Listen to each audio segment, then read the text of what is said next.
Hey, Rich Gonzalez, Prep Cal Track. We are stuck currently in beautiful Bakersfield.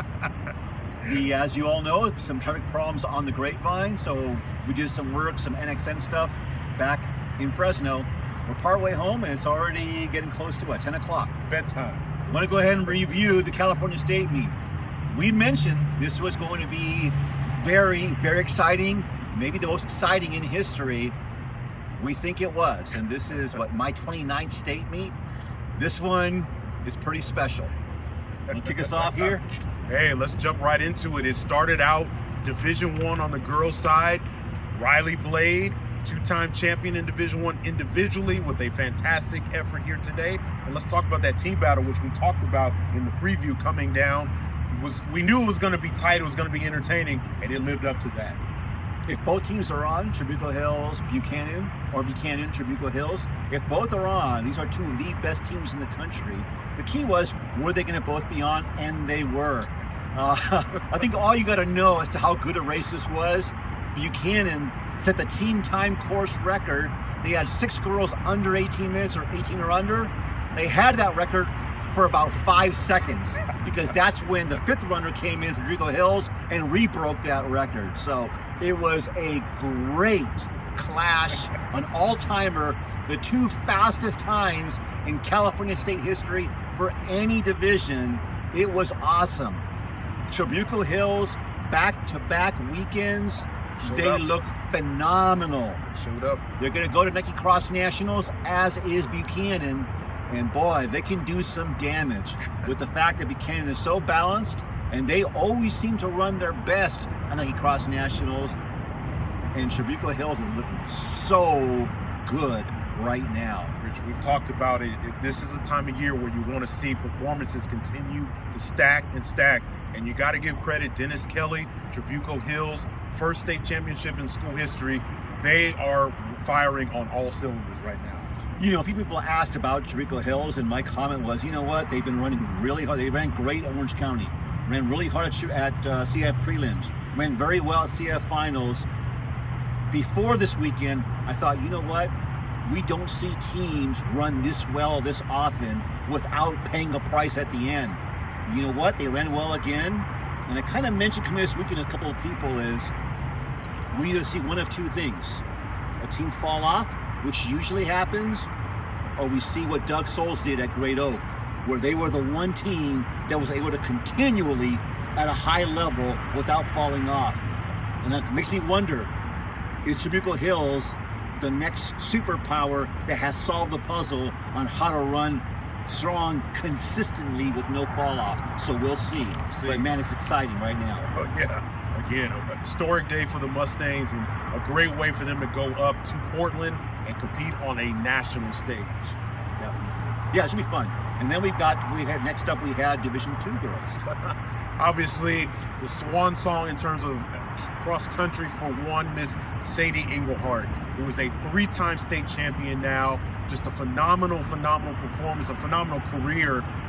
Talk a little bit about Sadie. I mean, people will look at the times and think, oh, maybe she's a little off there. Maybe there's something to that. She's nursing a bit of an injury.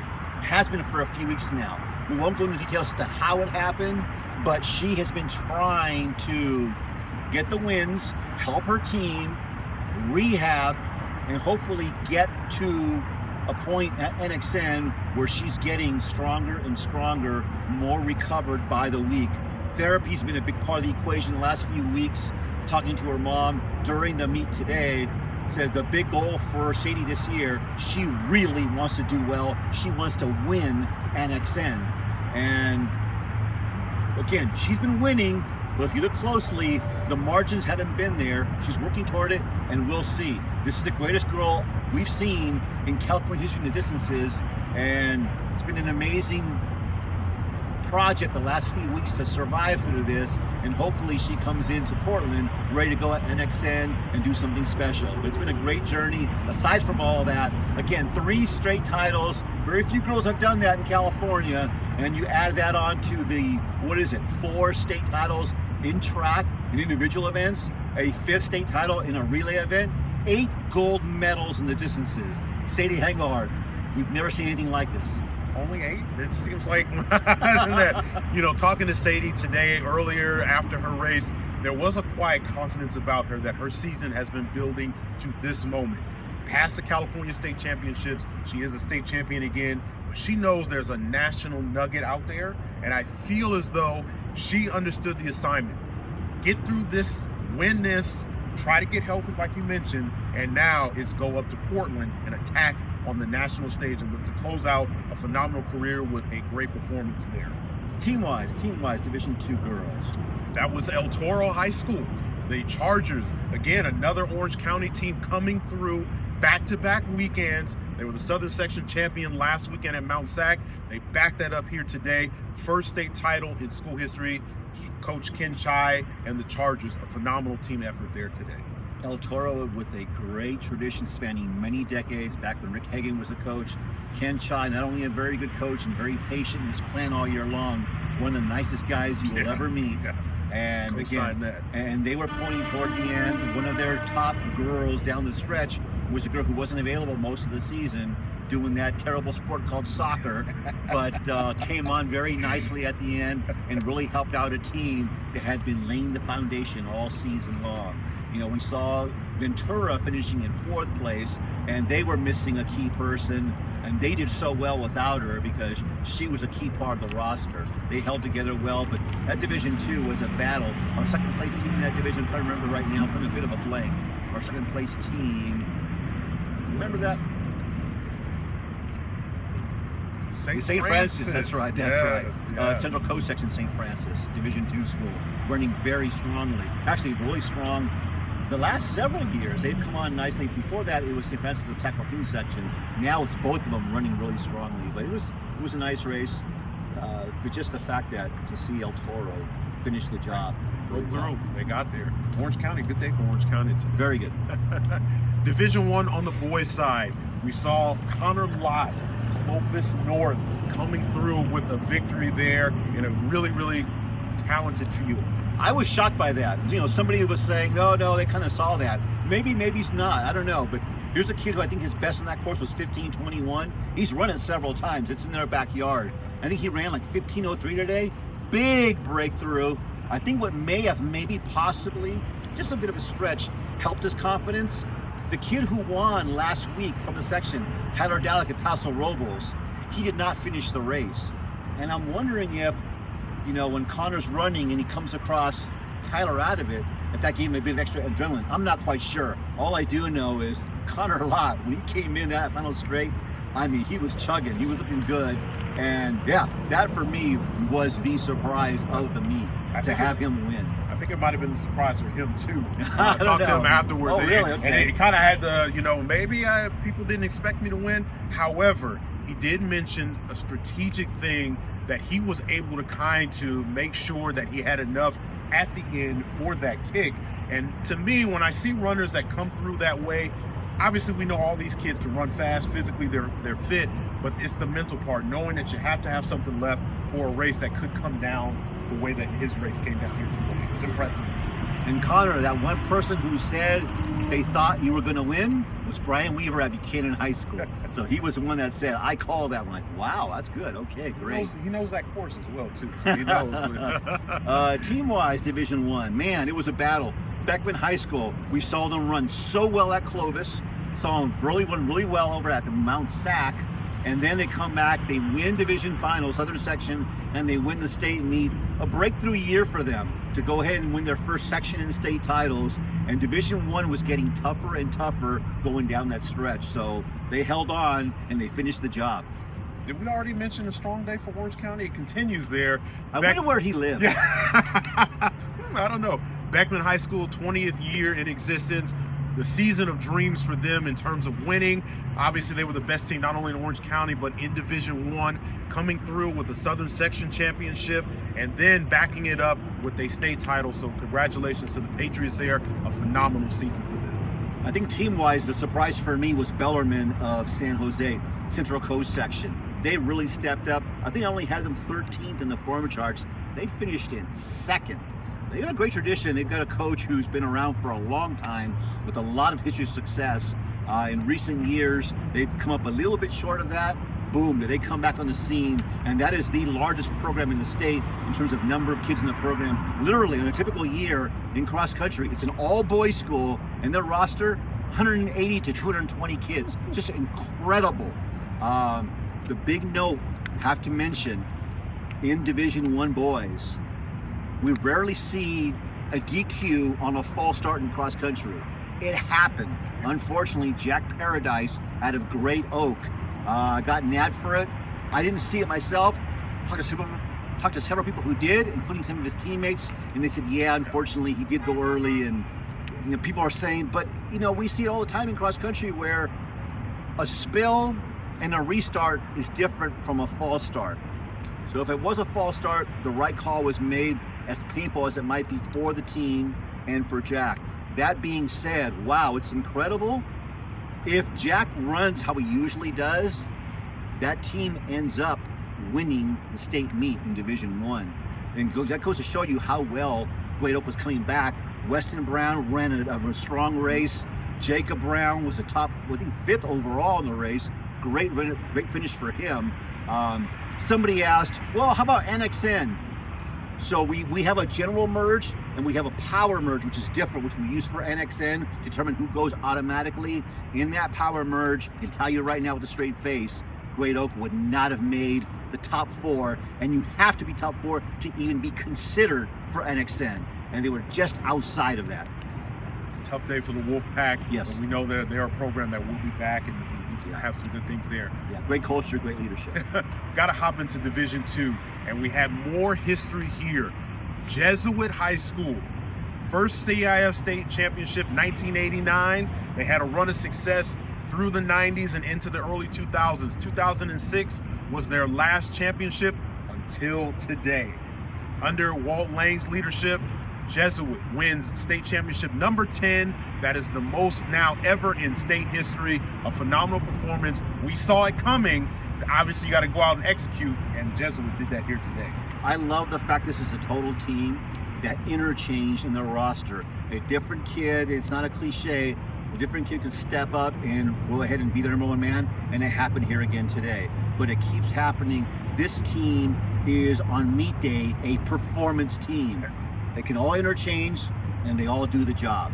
And it's been phenomenal to watch. As great a history as Jesuit has had, I believe this is their best team. They've had some remarkably talented kids, but as far as a team goes, this is probably their best one. As far as a team goes, where 1 through 7, people getting the job done. This was pretty special. And this again, Walt Lang, we started coaching, it was in the 1970s. 70s, 80s, 90s, 0s, 10s, 20s, across 6 decades. That's amazing. And they go ahead and win, I think, in 4 of those decades, including this one, ending for them an 18-year drought at the state meet of a state title. But a lot of plaques, and they are going to Portland for Nike Cross Nationals. Again, when you see a program that has the pedigree, and the kids talked about that, a pedigree, a tradition, they were cognizant of it. They knew what was at stake. They knew that a victory here today would validate them as a program that's won the most state championships. It's nice to know that that was on their minds. They went out, they executed, and they showed that it brought importance to them here today. Oh, yeah. Individually, this division, so the record for most kids sub-15 in one race in state history is 5. And that's when Woodward Park was in its heyday cranking. And I kind of felt this division this year might do it. I think only had, it was 3 or 4. A lot of kids just above it as well. But man, was it a great race up front. It was phenomenal. I thought it was going to come down to Griffin Cushion and Trey Caldwell. J.R. Lesher, Wainini had his own plans. And man, that was great to see him finishing really strongly. I was hoping, he's from Wainini of Oxnard. Really doesn't have too much happening over there as far as tradition for schools. So I was hoping he would make NXN. I didn't see him beating Caldwell and Cushion to make NXN. That was pretty sweet. It was another episode, another opportunity for a kid to strategically match the physical strengths that he had with the mental side. He talked about being able to strike.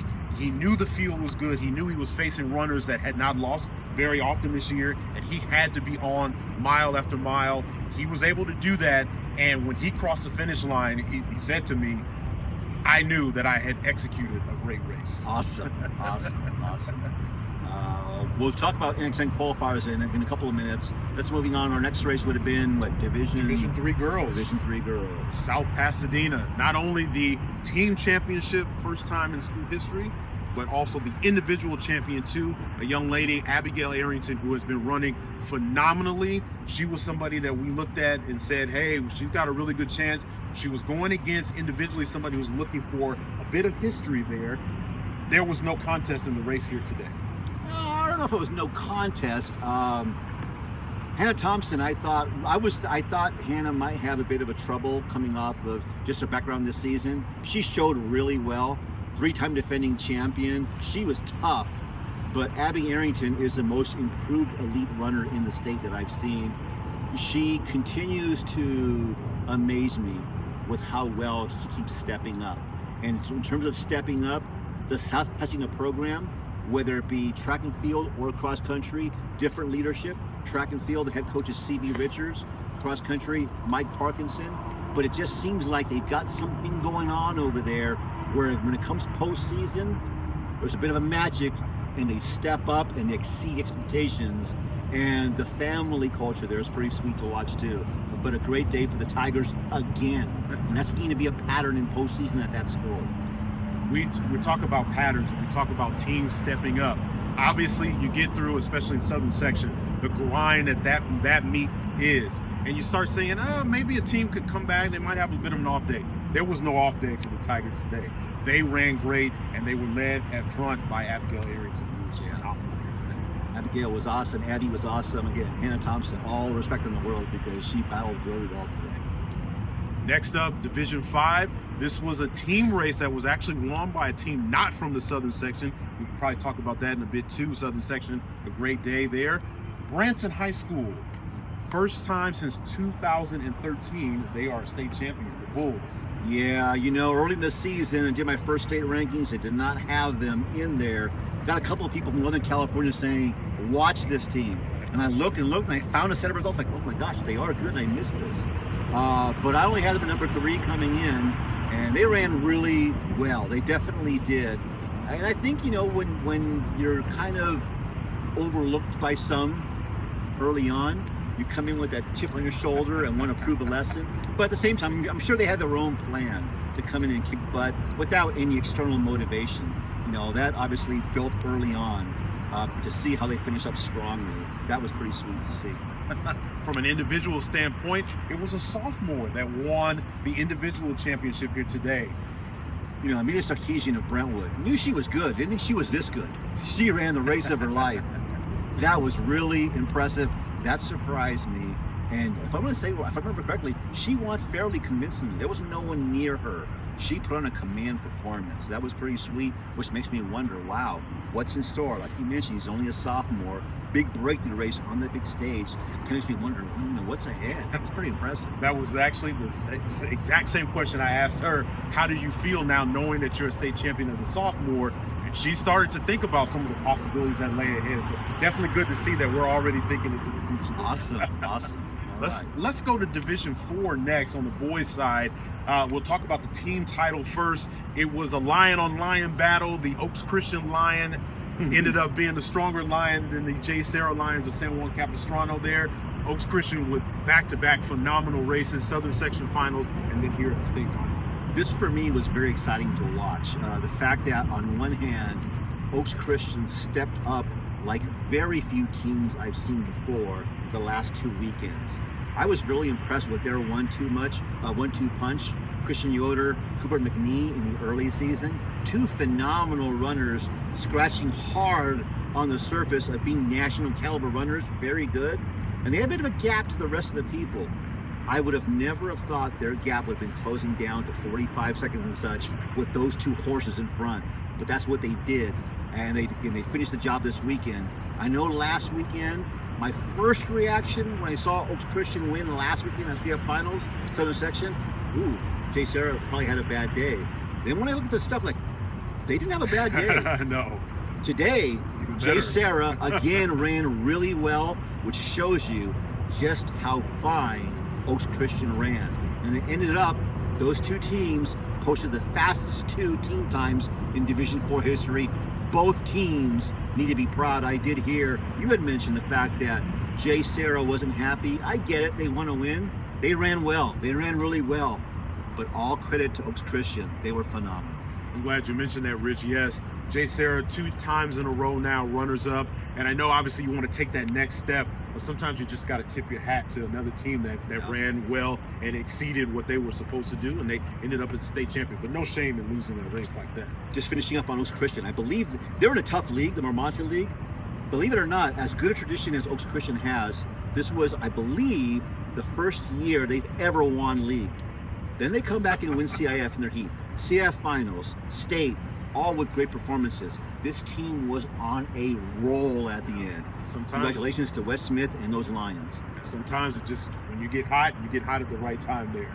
From an individual standpoint, the individual champion here, Eli Fitch and Young, somebody we talked about going into the meet, Santa Cruz High School, did not disappoint. He is your individual Division IV champion. Yeah.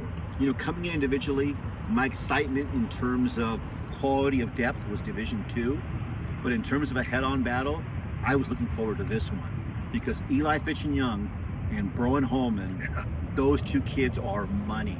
And I thought, my gosh, this is going to be a great battle. And kind of mentioned in my preview that was posted online, I did feel Eli is the best kept secret in the country. I think he's better than people think. And he showed that today. I thought he was going to end up with the fastest time of the meet. Ended up being number 2 because of a big surprise. But Eli ran, and I believe Eli may have defeated Broen by, I think it may have been 13 seconds. I didn't think anyone can beat Broen by 13 seconds. He's darn good. What a great battle in Division IV. Yeah, and Eli mentioned that battle too, and mentioned how that helped spur him to this. It's rare in a competitive situation that sometimes you give credit to the competition there because obviously you're focused on what you have to do. But it's nice to hear and it's refreshing to hear that it's the competition that also helps drive some of these athletes to do what they're able to do and put down special performances as well. Yeah, it was great. You know, some of the things is getting sidetracked real quick is so many teams that answered the call. Of the 30 teams that we had projected to win to win on the podium plaques, 24 of them actually did. So 80% came through, protected the plaque, and they actually did that in the end. So, and looking down, teams didn't really. There were no teams that really faltered. Again, we mentioned the fall start for Great Oak. They ran really well despite that. You know, but you go around and teams came ready this weekend. They really came ready. Speaking of coming ready, we'll go to Division III on the boys' side. On an individual standpoint, we'll start there. Obviously, a talented individual in Dana Hill senior Evan Noonan, a 3-time California state champion now, first time in Division III. He's now one of 5 individuals in California state history to win 3 state championships. It's been a battle for him this year as well, too. Had some nutrition issues, was working himself back. Starting to look like the Evan Noonan that we've seen in the past. More importantly, after the race, said he's starting to feel like the Evan Noonan that we know and that we know can put down some special performances. That's great. He's one of the nicer young men you'll come across, an excellent teammate, and pretty good runner too, as I've been saying for a few years. It was nice to see him answer the call. I know there's some pressure, you know, when you win state 2 years in a row, and then you come in not knowing that your season was going the way you wanted it to, even though you try to do everything to set up for that season. It could be frustrating. He came back and he showed what he's made of, winning that state title. That's pretty sweet.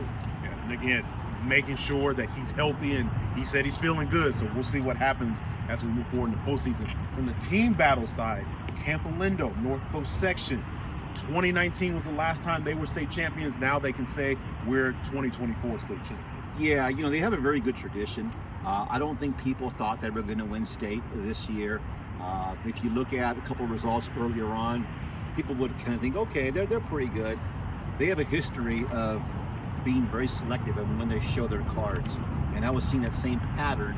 And then at the NCS meet, don't look at the times because it rained bad, conditions were terrible. But once started putting all the pieces together, initially I was thinking it was going to be Oak Park and then maybe Hart to come back after, you know, getting third last weekend. But after putting it together, like, no, it's going to be Camp Alindo. They have everything which lined it all up.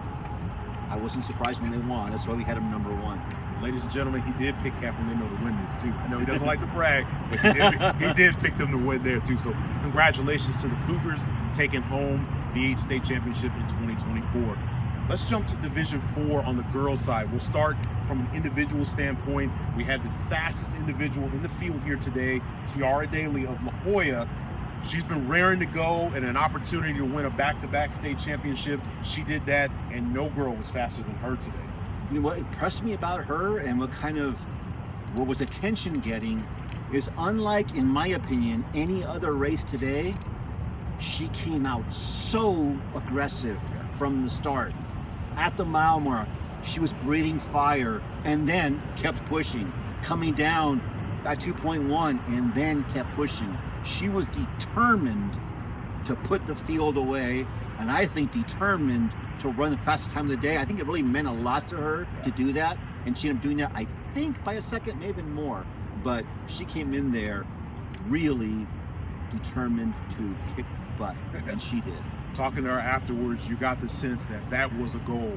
She was in the last race of the day on the girls' side, and she knew the times of some of the other standouts, the Sadie Engleharts, the Riley Blades who had ran previously. She knew that there was a number in her mind that she had to be at, so those splits had to be, super, super fast. They were, and that was something that she was hyper-focused on winning there in terms of individually. We'll go to the team battle. There's one team in Division 4 right now that is just clear-cut above everybody else. That would be the Lions of J. Sarah Catholic High School, San Juan Capistrano. 4 times in a row now state champions. Another dominating performance there.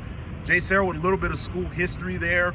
They are now tied with Corona Del Mar in terms of Orange County schools. 7 state titles. They are now one of 6 teams to have won 7 state titles or more. Obviously, the Lions are building a juggernaut. That juggernaut roared very loudly here today, and they have been roaring louder and louder as the weeks have gone on later in the season. I have very high expectations for them, and I kind of felt like they had a very good season, but not a great one for what they want to achieve and what I think they can achieve. Today, we saw them step up and actually show what they can do, and it was really nice to see the fact that this team, which has been running strong, really put everything together to finish strong and get to Nike Crossing Nationals. And something they've been gearing up for, again, hasn't been the smoothest of seasons, but it's something about the programs that you expect. When the lights are the brightest, the stages are the biggest, they go out and perform. J. Sarah was the epitome of that today with a great victory.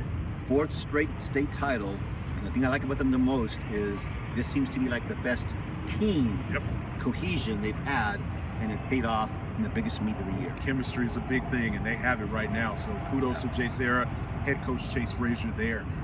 There was one more race, Division 5, race number 10 of the day. Maybe time to start leaving the park and getting ready for the rest of the weekend. No. We got to talk about D5. You talk about a phenomenal capper to a meet. This was the cherry on top of the cherry with the Sunday already on there. I'm going to let you talk about Division 5. Fantastic race here today. If you read the preview, the very last line says you don't want to leave early because you do not want to miss this race. It was a great race, largely in part to Menlo. We figured, A, this was easily going to be the best Division 5 school in history, and B, they are probably among the 3 elite teams in California and would make NXN. Well, first off, they beat the team time record for Division 5 by more than 3 minutes. Secondly, they went ahead, breathing fire, right on the heels of Jesuit in that power merge for NXN. They are going to Portland as a Division 5 school. We've never had that in California, a D5 school make NXN. They totally earned it.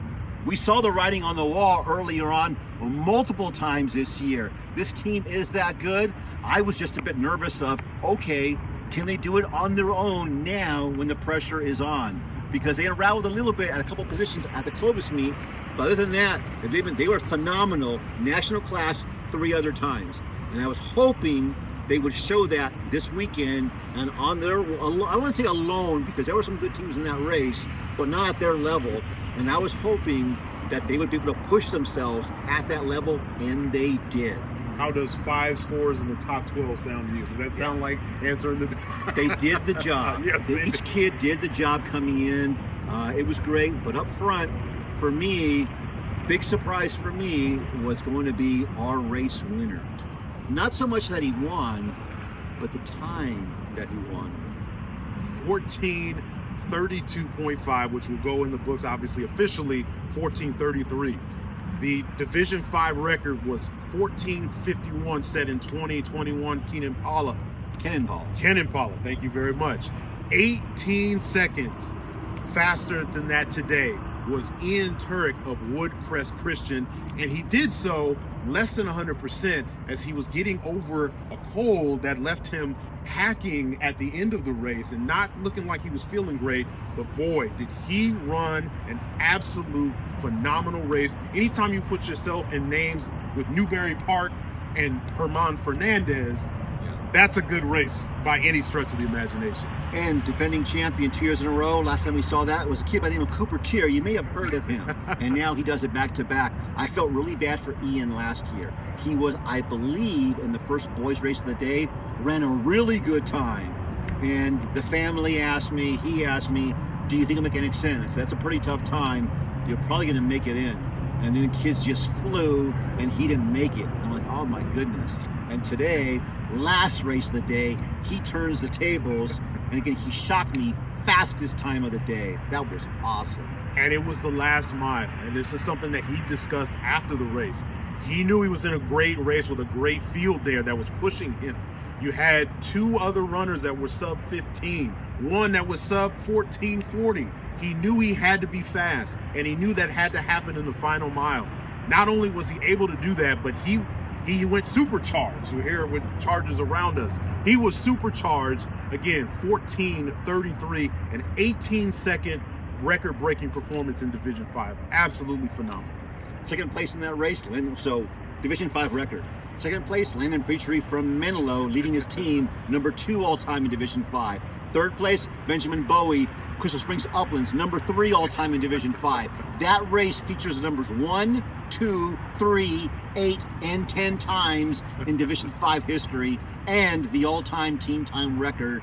It was a phenomenal capper to a great meet, a meet that had excellent weather throughout. Mid-40s to upper 50s all meet long. The condition of the course was excellent. Right. Last weekend, the Junior College State meet was in horrible shape as far as the course. Meet management spent a good part of this week getting that course ready, dragging it. That course was set up to be fast, and the kids delivered. Phenomenal performance from meet management to get that ready. Obviously, Woodward Park and all of his history, all of his luster. It was phenomenal today to see the kids go out there and perform on that historic course. Now, is there anything going on next weekend? Is there something? We're getting ready for Portland. Flights in 2 days. California, we're going to have on the boys' side, number 1 entry, Jesuit, our Division 2 champion. Number 2 entry, Menlo, our Division 5 champion. Number 3 entry, Glendora, our Division 2 state champion. Just off the cusp, in the running, the number 4 team in the power merge was Matilda Torres. They did not make NXN. Boy, did they step up nicely. Still a fairly new school. Ooh, I forgot what year they opened it. I think it was 2021, 2020, COVID year. Yeah. And already they are cranking. Individually, our 5 individuals, I know I'm going to mess this up, but we've got, oh man, I knew I shouldn't have brought this up with these individuals. Of course, we've got Ian Turek. We have Evan Noonan. We have Eli Fitch and Young. Yes. We've got J.R. Lesher, and we've got Griffin Cushion. The worst part about this meet for me, coming in, it looked like California had 7 to 8 truly elite national talents. I mean high-end talents. So I knew coming in, 2 or 3 would not make it through. I did not think that 2 of those would be Trey Caldwell of De La Salle and Braun Holman of Sonora, because those 2 kids are legit. They're experienced, they're veterans, they've been through the wars. I knew somebody was going to be left out, but not seeing those 2 kind of hurts. This is nationals, and those things do happen. Those are some phenomenal talents, have nothing to be disappointed about. Phenomenal seasons. Sometimes, again, when you're dealing with elite national things, there's always kids that do get left just on the cusp there. So shout out to those kids. A phenomenal season. Let's talk about the girls' side there. Girls' side, top 2 teams up front are loaded. Kind of see what they can do at the national stage. We've got first Trabuco Hills, the Division I champion, Buchanan, Division I runner-up. We mentioned the top 2 times, all-time team times in state history. Number 3, J. Sarah. This is their 3rd straight trip to nationals. They weren't happy with, I believe it was 19th 2 years ago. Last year was 13th. Again, cohesion better than ever. So kind of excited to see what they can do. Enjoy the moment, show what you can do, rely on your teammates. It's gonna be great. Individually, oh boy, here we go. Give me a hand here. Individually, we've got Riley Blade. Riley Blade, good to see her bounce back. You know, last weekend she got 3rd, but Riley Blade is 1. Her teammate, Braylon Noble, she also is going on. I'm sorry, Braylon Combs. Oh, I'm getting for her decathlete. Braylon Combs. Yeah. Sorry, Braylon Combs. Go ahead, and her teammate from Santiago. There's 2. You might have heard of this next young lady, Sadie Engle. Yeah, name rings a bell, especially come championship time. Sadie Englehart, again, her big goal is to win NXN. Hopefully she is in that, ready to go, and if so, look out. She's ready to go. Like I said, her season has been building for this moment, so we know that we're going to get a good performance from her. Yeah, our next 2, our 2 final ones. Abby? Give me a hand, loudly, please. Abby? Oh, gosh. Yes. Abby, apologies. the most improved elite runner, and she wanted badly to make NXN, and she definitely did. So that was pretty sweet. Enjoy the moment. Hannah Thompson, Montgomery High School. She is our 5th and final individual. And to let you know, just real quick, and hopefully she doesn't mind me mentioning this, again, she had a bit of a season that didn't go to plan initially. When she qualified for NXN, we reached out to go ahead and send the invitation, and she told our representative, let me think about it for about 10 minutes. I might want to just shut down and not do a national meet. She gave it some thought, and she said, you know what? I'm going to NXN. So that was really great to see that she's rewarding herself and coming out and enjoying what she has earned this year, really going ahead and digging down, showing well today, and going back to Portland. Great field. As far as team-wise, you know, we mentioned who got in. The number 4 team in consideration was Santiago. There was a lot of discussion on the NXN conference call regarding large selections back and forth, and they were, I can't officially say how they fell. Let's just say they were deep in the conversation and just missed out, unfortunately. But that program, Rick Etheridge, has it going in the right direction. Yeah. They're going to keep on being heard from, we're pretty sure. Definitely a good program there, great coaching there, and what looks to be a really good culture there as well, too. Yeah, definitely. All right, we gave you a lot to digest there, but that's because this is how good the California State meet was this year. I am hoping we have more editions like this in years to come. Can't wait to see it. The 37th annual California State Cross Country Championships is over. It was phenomenal. It was historic. But now we got to get ready for some national competition. That's right. And we know it's going to be nice and sunny in Portland. No, it's not. All right. We will see you reporting in from Portland. For Dylan Stewart, Jimmy Sue, Jason Fields, I'm Rich Gonzalez. Good night.